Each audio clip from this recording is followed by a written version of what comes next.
Hello बच्चों आज की इस वीडियो में चैप्टर अपना स्टार्ट होने वाला है इलेक्ट्रिसिटी। और बेटा टॉपिक हम लोग डिस्कस करने वाले हैं heating effect of electric current, जिसमें होंगे 2, 3, 5 मार्क्स के क्वेश्चन।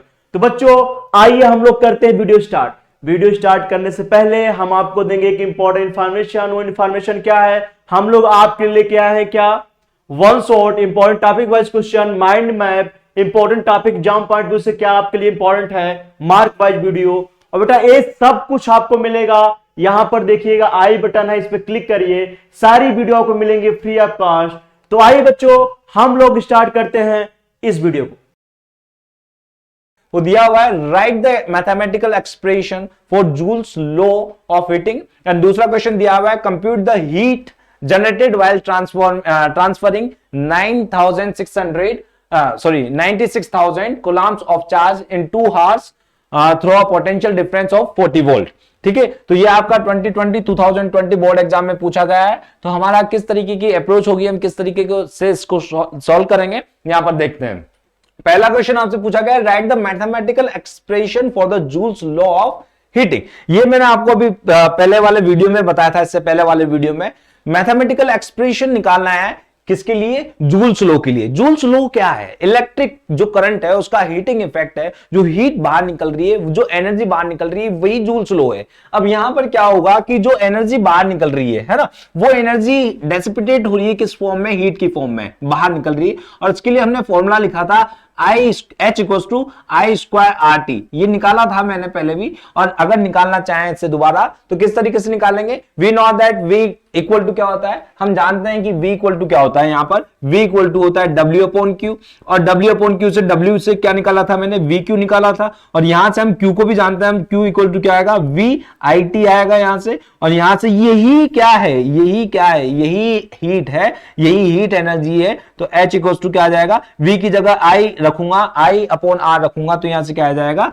I² RT आ जाएगा। ठीक है, यहां से क्या आ जाएगा, I² RT आपके निकल के आ जाएगा। ठीक है, तो यहां से हीट जो है, हीट इक्वल टू बराबर होती है किसके, I² RT के। और चाहें तो हम इससे इस तरीके से भी लिख सकते हैं कि जो हीट होती है वो हीटिंग इफेक्ट जो होता है वो डायरेक्टली प्रोपोर्शनल होता है किसके, करंट के।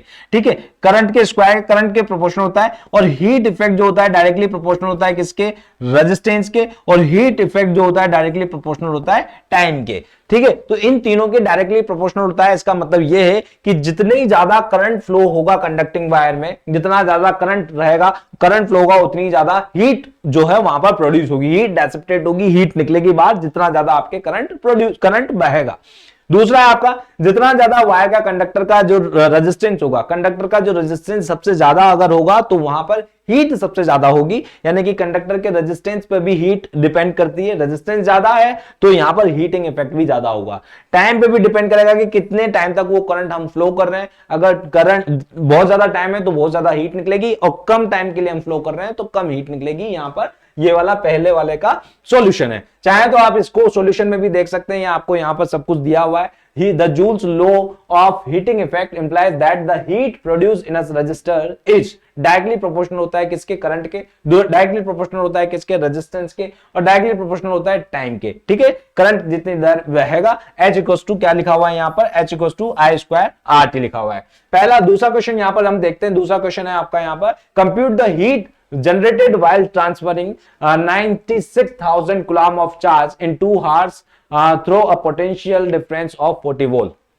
ठीक है, तो हीट निकालनी है। तो हीट के लिए हमें एक और फॉर्मूला था हमारे पास, W इक्वल टू क्या होता है, W equal to we know that VQ होता है। और यही W क्या है, हीट की फॉर्म में बाहर निकलेगा। यही वर्क जो है वो हीट एनर्जी की फॉर्म में बाहर निकलेगा। तो हीट की फॉर्म एनर्जी में बाहर निकलेगा, तो we can write it as H equals to VQ लिख सकते हैं। और यहां पर V की वैल्यू दी हुई है हमें कितनी, 40 वोल्ट, और Q की वैल्यू हमें यहां पर दी हुई है कितनी, 96,000 दी हुई है हमें यहां पर।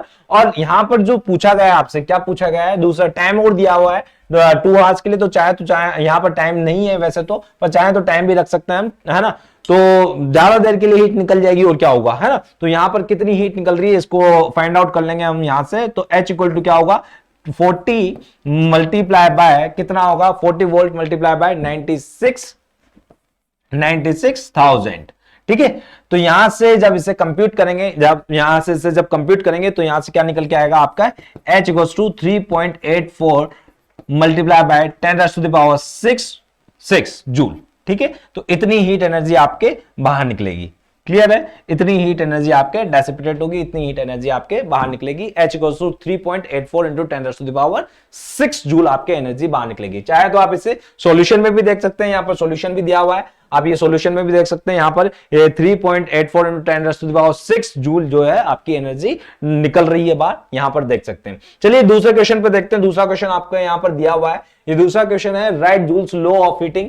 जूल्स लॉ ऑफ हीटिंग अभी जस्ट मैंने अभी पहले क्वेश्चन में आपको बता दिया है। जूल्स लॉ ऑफ हीटिंग क्या है, H equals to I square RT जो था आपका जूल्स लॉ ऑफ हीटिंग है। और दूसरा क्या है, इसे इस तरीके से भी लिखा जा सकता है V square R upon T, इसे भी लिखा इस तरीके से भी लिखा जा सकता है। चाहे तो मैंने आपको पहले बताया ही था, H इक्वल्स टू क्या लिखा जा सकता है, I स्क्वायर RT भी लिखा जा सकता है, और चाहे तो इसे V स्क्वायर अपॉन RT भी लिखा जा सकता है। सॉरी हाँ, ये इस तरीके से भी लिखा जा सकता है। हमने पहले भी बताया था आपको कि यहाँ इस I की जगह क्या लिख सकते हैं, V अपॉन R लिख सकते हैं, और जब R कटेगा, R से R कैंसिल आउट हो जाएगा, तो यहाँ पर R आ जाएगा। और यही डायरेक्टली प्रोपोर्शनल होता है करंट के, डायरेक्टली प्रोपोर्शनल होता है इसके हीट के, है ना, डायरेक्टली प्रोपोर्शनल होता है रेजिस्टेंस के, डायरेक्टली प्रोपोर्शनल होता है किसके, टाइम के। तो ये जस्ट अभी जो पहला वाला क्वेश्चन था उसमें मैंने आपको बता दिया है। ये आपके 2015 में पूछा गया है बोर्ड एग्जाम में, 2015 के बोर्ड एग्जाम में पूछा गया है। चलिए नेक्स्ट क्वेश्चन पे देख लेते हैं। नेक्स्ट क्वेश्चन आपके यहाँ पर क्या दिया हुआ है, सॉल्यूशन इसका वो ही है, पहले वाला सॉल्यूशन है। दूसरा एक और क्वेश्चन देख लेते हैं यहाँ पर, explain the use of an electric fuse. Electric fuse का कहां पर यूज किया जाता है, what type of material is use for fuse wire and why. Explain करें कि कहां पर फ्यूज वायर का यूज किया जाता है और क्यों यूज किया जाता है और किस तरीके का मटेरियल होता है, ये आप बताइए। ये 2016 में आपके बोर्ड एग्जाम में पूछा गया था, तो इसका आंसर होगा, क्या होगा इसका, किस तरीके से, क्यों फ्यूज वायर यूज किया जाता है। फ्यूज वायर इसलिए यूज किया जाता है कि कहीं भी अगर ज्यादा वोल्टेज हमारे घरों में आ जाता है तो ज्यादा एम्पियर का करंट बहने लगेगा। अगर ज्यादा एम्पियर का करंट बहने लगेगा तो हमारे जो होम अप्लायंसेज होते हैं, जैसे कि फैन है, फ्रिज है, एसी है ना, तो इनके क्या होगा, इन पर एक फिक्स वोट होता है, इनका फिक्स वोट होता है, जैसे कि 100 वोट का है, तो ये ज्यादा करंट को नहीं झेल पाएंगे। ठीक है, ज्यादा वोल्टेज आ जाएगा तो ये क्या हो जाएंगे, फ्यूज हो जाएंगे, डैमेज हो जाएंगे, खराब हो सकते हैं। तो अगर ज्यादा वोल्टेज आ जाता है तो उस कंडीशन में क्या होगा, अगर ज्यादा वोल्टेज आ जाता है तो फ्यूज जो वायर होता है, ये फ्यूज वायर जस्ट पहले लगा होता है, जस्ट जब जैसे ही कनेक्शन में, जैसे ही जो करंट है, जो वोल्टेज हमारे घर में अंदर आता है, उससे पहले ही ये क्या होता है, फ्यूज वायर लगा होता है। अगर ज्यादा वोल्टेज आएगा तो ये क्या हो जाता है, ये ब्रेक हो जाता है यहां से, है ना, सर्किट ब्रेक हो जाता है और आगे को करंट को फ्लो नहीं करता। अगर ज्यादा वोल्टेज आ गया तो करंट आगे फ्लो नहीं होगा। इस कारण से क्या होता है, अंदर जो हमारे होम अप्लायंसेज हैं, होम अप्लायंसेज जो इलेक्ट्रिक अप्लायंसेज है, उनको सेफ रखने के लिए हम क्या करते हैं, यूज इलेक्ट्रिक फ्यूज का यूज करते हैं। दूसरा आपसे पूछा गया, what type of material is use for fuse wire. Fuse wire किस तरीके का होना चाहिए, अच्छा, फ्यूज वायर का रेजिस्टेंस ज्यादा होना चाहिए, पहली बात तो। दूसरी बात ये होना चाहिए कि जैसे ही रेजिस्टेंस बढ़े तो ये मेल्ट होकर ब्रेक हो जाए। अगर ये मेल्ट होकर ब्रेक ही नहीं होगा, ज्यादा वोल्टेज चला गया, ब्रेक नहीं हुआ, तो इससे क्या होगा, हमारा जो इलेक्ट्रिक अप्लायंसेज है हमारे घर में, वो क्या होगी, वो डैमेज हो जाएगी, खराब हो जाएगी। तो इस कंडीशन के लिए क्या होना चाहिए, जो फ्यूज वायर है हमारा, फ्यूज वायर जो है वो ज्यादा जैसे ही वोल्टेज बढ़े तो वो ब्रेक हो जाए, मेल्ट हो जाए, है ना, रेजिस्टेंस ज्यादा होना चाहिए ताकि फटाफट से वो क्या हो जाए, ब्रेक हो जाए। ठीक है ना, तो low melting temperature, low melting point होना चाहिए इसका। और क्यों होना चाहिए मैंने आपको बता दिया। तो इसके लिए कौन सा मटेरियल जो है वो सबसे एप्रोप्रिएट होता है, इसके लिए एक अलॉय होता है, किसका, टिन और लेड का जो है अलॉय यूज किया जाता है वैसे तो। पर वैसे तो हमारे घरों में कई बार कॉपर का वायर भी बांध दिया जाता है, कॉपर का वायर भी लगा दिया जाता है, एल्यूमिनियम का वायर भी लगा दिया जाता है। बट इसके लिए जो प्रॉपर वायर होता है, वो प्रॉपर वायर अलॉय होता है, टिन और लेड का जो प्रॉपर वायर होता है उसे ही बांधना चाहिए। ठीक है, तो ये आपका फ्यूज वायर होता है। चलिए नेक्स्ट क्वेश्चन में पूछ लेते हैं। ये आपको दिया हुआ है सब कुछ, यहाँ पर एल्यूमिनियम का वायर दिया हुआ है, कॉपर वायर दिया हुआ है, आयरन वायर, लेड वायर दिया हुआ है। तो ये वायर हम यूज कर लेते हैं जनरली, पर बाकी अगर हमें यूज करना चाहिए तो टिन और लेड का एक अलॉय होता है, उससे यूज करना चाहिए। Now move to the next question. दूसरा क्वेश्चन आप यहां पर देख लेते हैं हम यहाँ पर, why is tungsten used for the making bulb filaments of incandescent lamps.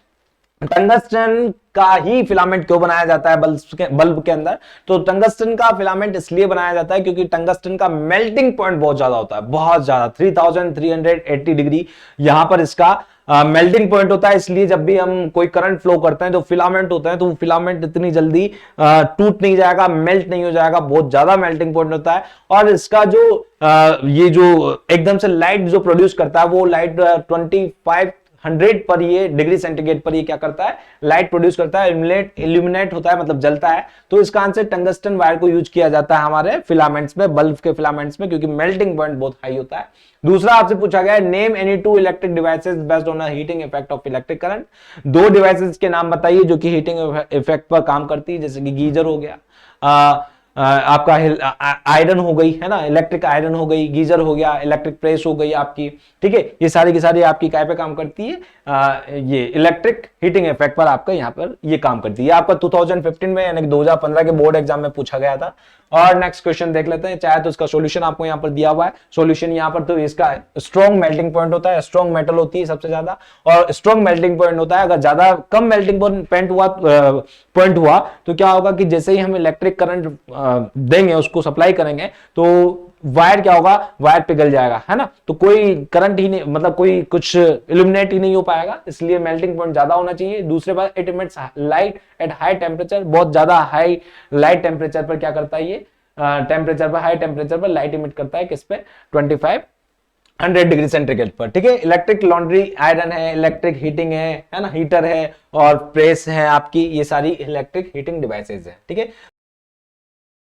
यहां पर पहला क्वेश्चन आपसे पूछा गया है, a fuse wire melts at 5 ampere if it is desired that the fuse wire of same material melt at 10 ampere, then whether the new fuse wire should be of smaller or larger radius than the earlier one, give reason for your answer। यह आपका 2014 के board exam में पूछा गया था, 2014 के board exam में आपकी क्वेश्चन पूछा गया था। यहां पूछा गया है, बता क्या पूछा गया है कि एक फ्यूज वायर है जो कि 5 एम्पियर पर आपका मेल्ट हो जाता है। अब वही वायर जो है हमें 10 एम्पियर पर मेल्ट करना है, तो बताइए कि उसका जो क्रॉस सेक्शनल एरिया होगा वो लार्जर होगा पहले वाले से या कम होगा, यहां पूछा गया है। तो चलिए हमारी किस तरीके की अप्रोच होगी, किस तरीके से हम इसे फाइंड आउट करेंगे, किस तरीके से हम हमारा सोल्व करेंगे, इसको देखते हैं। यहां पर पहला यहां पर क्या कहा गया है आपसे कि यहां पर बोला गया है कि 5 एम्पियर पर ये वायर क्या हो जाता है, मेल्ट हो जाता है। अच्छा, मेल्ट कौन करेगा भाई, टेम्परेचर की वजह से ही मेल्ट होगा। फ्यूज वायर मेल्ट क्यों होगा भाई, टेम्परेचर की वजह से। और हमें पता है कि हीटिंग इफेक्ट की वजह से ही अगर ये मेल्ट होगा, तो हीटिंग इफेक्ट वाला हमारे पास फॉर्मूला होता है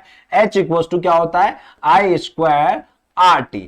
अब यहां पर टी को तो आप कुछ भी मान के चल रहे हैं, टी को तो आप मान लो 1 सेकंड मान के चल रहे हैं या 1 हार मान के चल रहे, कुछ भी मान के चल रहे हैं, ठीक है, क्योंकि दोनों में ही क्या है, टी तो सेम ही रहेगा। अब यहां पर एच की जगह मैं क्या लिख देता हूं, आई स्क्वायर आर टी, और यहां जो टी है इसको हटा देता हूं, है ना, आई स्क्वायर आर हो गया है यहां पर। अच्छा, यहां पर जो आई है ये मैं 5 एम्पियर के लिए फ्लो कर रहा हूं, कितने के लिए, 5 एम्पियर के लिए यहां पर। तो हीट कितनी होगी, आपका हीट यहां पर होगी 5 आर के लिए, ठीक है, ये आपकी 5 एम्पियर के लिए ये इतनी हीट जो है आपके प्रोड्यूस होगी जूल के अंदर, ठीक है, ये जूल में आपकी इतनी हीट प्रोड्यूस होगी। अब यही हीट जो है, यही हीट 10 एम्पियर पे आनी चाहिए। 10 एम्पियर पर हमारा वो वायर जो है, फ्यूज वायर, वो पिघलना चाहिए। तो उसके लिए हमें या तो वायर की मोटाई को ज्यादा करना पड़ेगा या कम करना पड़ेगा, क्योंकि 10 एम्पियर पर अब ये मेल्ट होना चाहिए। तो यहां पर क्या करेंगे हम, यही हीट जो है अब 10 एम्पियर पर मेल्ट करनी है। तो यहां पर समझना है, इसको क्या लिखूंगा मैं, H इक्वल्स टू आई की जगह क्या लिख देता हूं मैं, 10 एम्पियर। कितनी हीट बनेगी, 10 एम्पियर, और इसको आर स्क्वायर। और यहां पर रेजिस्टेंस अब हमने चेंज कर दिया है, रेजिस्टेंस चेंज करना ही पड़ेगा, क्योंकि अब क्या है, वायर को या तो थिकर बनाना पड़ेगा या तो वायर को स्मॉलर बनाना पड़ेगा उसकी रेडियस को, या उसकी रेडियस को लार्जर करना पड़ेगा। तो यहां पर अब रेजिस्टेंस चेंज हो गया है। रेजिस्टेंस चेंज होते ही जो हीट है वो हीट कितनी होगी, 10 रेज़ टू द पावर 2 और R डैश, ठीक है। ये दोनों हीट को क्या करूंगा मैं, इक्वल रख दूंगा, क्योंकि हीटिंग इफेक्ट तो सेम ही है, सेम टाइम पीरियड के लिए कर रहे हैं हम यहां पर। तो यहां पर क्या होगा, दोनों को 5 होल स्क्वायर R, और यहां से क्या होगा 10 होल स्क्वायर आर डैश, ठीक है। तो यहां से आर डैश यानी कि जो आपका रेजिस्टेंस है वो कितना आएगा यहां से, तो आर डैश आपका जो रेजिस्टेंस आने वाला है वो कितना आएगा आपका, यहां से 5 का कितना हो गया 25, और यहां पर कितना हो गया ये 100, और ये कितना आया यहां पर R। तो यहां से कितना आया आपके 1/R/4, यानी कि जो रेजिस्टेंस था अब वो रेजिस्टेंस आपका R/4 हो गया है, यानी कि वो रेजिस्टेंस आपका क्या हो गया है, कम हो गया है। समझ आ रहा है, आर डैश जो है R/4 हो गया, यानी कि 4 कम हो गया है ये पहले वाले रेजिस्टेंस से। तो यहां पर यू नो दैट रेजिस्टेंस जो है वो डायरेक्टली इनवर्सली प्रोपोर्शनल होता है। You know that resistance is inversely proportional to the area, है ना, एरिया के इनवर्सली प्रोपोर्शनल होता है यहां पर। तो अगर जैसे ही आपके यहां पर रेजिस्टेंस जो है R डैश 4 टाइम्स कम होगा तो यहां पर एरिया जो है आपके क्या हो जाएगा, 4 टाइम्स ज्यादा बढ़ जाएगा, है ना, ज्यादा हो जाएगा। तो यहां पर स्मॉलर नहीं, यहां पर क्या हो जाएगा, लार्जर हो जाएगा आपका, 4 टाइम्स ज्यादा बढ़ जाएगा। क्यों? क्योंकि रेजिस्टेंस आपके क्या हो गया, 4 टाइम्स कम हो गया है। अब यहां पर रेजिस्टेंस अगर 4 टाइम्स कम हो जाता है तो आपके यहां पर एरिया जो है वो 4 टाइम्स इंक्रीज हो जाता है, ज्यादा बढ़ जाता है। ठीक है, तो यहां पर देख लेते हैं हम, सॉल्यूशन भी देख लेते हैं, इसका सॉल्यूशन भी दिखाया गया है आपको यहां पर। ये सॉल्यूशन देख लेते हैं यहां पर, ये देखो सॉल्यूशन दिखाया गया है यहां पर। चाहे तो आप वीडियो को पॉज करके इसको देख सकते हैं, जो मैंने पढ़ाया वही है। बाकी यहां पर जो दिया हुआ है आपको, ये दिया हुआ है cross sectional area of a new fuse wire is 4 times the first fuse, है ना, 4 टाइम्स क्या हो जाएगा, ज्यादा हो जाएगा। क्यों? क्योंकि यहां पर क्या हो गया, आपका बढ़ गया है एरिया, है ना, वो रेजिस्टेंस आपका यहां पर कम हो गया है। चलो नेक्स्ट क्वेश्चन को देख लेते हैं। यहां पर नेक्स्ट क्वेश्चन आपसे क्या पूछा गया है, what is the heating effect of current, current का हीटिंग इफेक्ट क्या होता है, and list 2 electrical appliances which work on this effect. ठीक है, तो 2 अप्लायंसेस के नाम भी बताने हैं जो कि इसके ऊपर वर्क करती है। ये आपका 2013 के अंदर बोर्ड एग्जाम के अंदर पूछा गया था। तो बहुत सिंपल सा है, what is heating effect, heating effect of current क्या होता है, जूल्स लॉ। यहां पर क्या है कि जैसे ही करंट का फ्लो होगा किसी भी अप्लायंसेस से, किसी भी कंडक्टिंग वायर से करंट का फ्लो हो रहा है, तो वहां से हीट डेसिपेटेड होना होगी ही, हीट डेसिपेट। क्योंकि जब हम किसी इलेक्ट्रॉन को जो है पुश कर रहे हैं, वोल्टेज लगा रहे हैं उसके ऊपर, पोटेंशियल डिफरेंस क्रिएट कर रहे हैं, तो वहां से इलेक्ट्रॉन जैसे ही मूव करना स्टार्ट करता है तो मूव करते ही आगे वाले एटम्स या आगे वाले इलेक्ट्रॉन से कोलाइड करेगा। तो यहां से जो एनर्जी में सडन ड्रॉपेज आएंगे, वो ड्रॉपेज क्या में हीट एनर्जी की फॉर्म में बाहर निकलेंगे, और इसी क्या बोलेंगे, हीटिंग इफेक्ट ऑफ करंट बोलेंगे। और वो हीटिंग इफेक्ट ऑफ करंट मैंने आपको निकाल के बताया था यहां पर, किस तरीके से ऐसे निकालेंगे। यहां पर वोल्टेज जो होता है आपका वो W/Q होता है, और यहां पर ये Q होता है ये IT होता है, कि ये जो Q होता है ये IT होता है। मैं यहां से वर्क इक्वल टू क्या लिख सकता हूं, VQ लिख सकता हूं, और इस Q की जगह क्या लिख सकता हूं मैं यहां पर VIT लिख सकता हूं। ये मैंने आपको बताया था, क्योंकि we know that current equal to क्या होता है, Q/T होता है। और यहां से Q इक्वल टू क्या लिखा जा सकता है, I और T लिखा जा सकता है। ठीक है, तो यहां मैंने Q की जगह IT लिख दिया है। अब यही तो आपका क्या है, अरे यही तो आपका वर्क है, और यही वर्क किस फॉर्म में निकलेगा, एनर्जी की फॉर्म में बाहर निकल जाएगा। कौन सी, हीट एनर्जी की फॉर्म में बाहर निकल जाएगा। यही तो जो वर्क कर रहे हैं यही तो हीट एनर्जी की फॉर्म में बाहर निकलेगा। तो यहां से इसको H इक्वल टू क्या लिख दिया मैंने, V की जगह अगर मैं यहां पर IR लिख देता हूं, है ना, V की जगह मैं IR लिख देता हूं, तो यहां पे क्या आ जाएगा, I²RT हो जाएगा। समझ में आ रहा है, I²RT हो जाएगा। अच्छा, इसको I और I की फॉर्म में नहीं लिखना चाहूं मैं, सिर्फ V की फॉर्म में ही लिखना चाहूं, तो I की जगह क्या लिख सकता हूं मैं, V/R लिख सकता हूं। तो यहां से H इक्वल टू क्या आ जाएगा, V²/R और T हो जाएगा। ठीक है, तो यहां से कह सकते हैं हम कि जो करंट होगा आपका, जो हीटिंग इफेक्ट होगी करंट का, है ना, तो हीटिंग इफेक्ट डायरेक्टली प्रोपोर्शनल किसकी होती है, यहां पर आपके करंट के, है ना, इलेक्ट्रिक करंट के डायरेक्टली प्रोपोर्शनल होती है। यहां पर आपके रेजिस्टेंस की डायरेक्टली प्रोपोर्शनल होती है, और कितने टाइम के लिए हम फ्लो कर रहे हैं उसके भी ये यहां पर इक्वल होगी। ठीक है, तो heating effect of electric current है। दूसरा आपसे पूछा गया, list 2 electric appliances which work on this effect। 2 electric appliances जो कि इस प्रिंसिपल पर वर्क करती है। ये आपकी प्रेस हो गई आयरन, है ना, हीटर हो गया आपका, मतलब इलेक्ट्रिक ओवन हो गया आपका। ये सारे आपके इलेक्ट्रिक अप्लायंसेस हैं जो कि इसी के ऊपर वर्क करती है। चाहे तो आप इसका सॉल्यूशन भी देख सकते हैं, यहां पर ये सॉल्यूशन दिया हुआ है। सॉल्यूशन में if only resistors are connected to the battery the source energy continuously gets dissipated entirely in the form of heat, heat की फॉर्म में बाहर निकलता जाएगा। और यहां पर आपको ये दिया हुआ है। तो बच्चों इसी के साथ हम लोग करते हैं वीडियो को एंड। आई होप आपको वीडियो काफी पसंद आया होगा, आपने काफी एंजॉय किया होगा। बच्चों वीडियो को एंड करने से पहले आपको हम देना चाहते हैं इंपॉर्टेंट इन्फॉर्मेशन। वो क्या है कि बच्चों हम लोग आपके लेके आए हैं 1 short important topic wise question, mind map और मार्क वाइज वीडियो। बेटा ये सार सब कुछ आपको मिलने वाला है। यहाँ पे देखिएगा आई बटन है, इस पर क्लिक करिए, ये सारी वीडियो आपको मिलेंगे फ्री ऑफ कॉस्ट। तो बच्चों इसी के साथ करते हैं वीडियो को एंड। Good bye.